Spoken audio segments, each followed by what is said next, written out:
இப்ப எங்களுடைய வாழ்க்கையில ஒருத்தர் நெருக்கமானவர் மரணிச்சிட்டாரு, அல்லது எங்களுடைய பொருள் ஏதும் தொலைந்து விட்டது.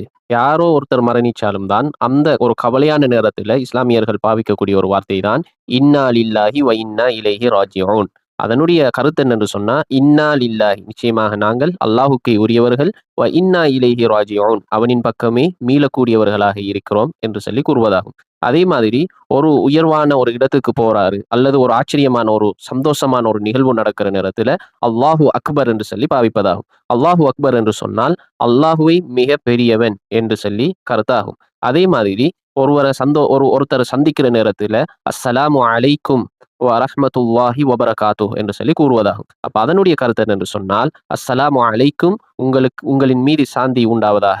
"வரஹ்மத்துல்லாஹ்" அல்லாஹ்வுடைய இரக்கமும், "வபரகாத்துஹு" அவனுடைய அருட்கொடையும் உண்டாகுவதாக என்று சொல்லி ஒரு துவா செய்வதற்குத்தான் இந்த வார்த்தை பாவிக்க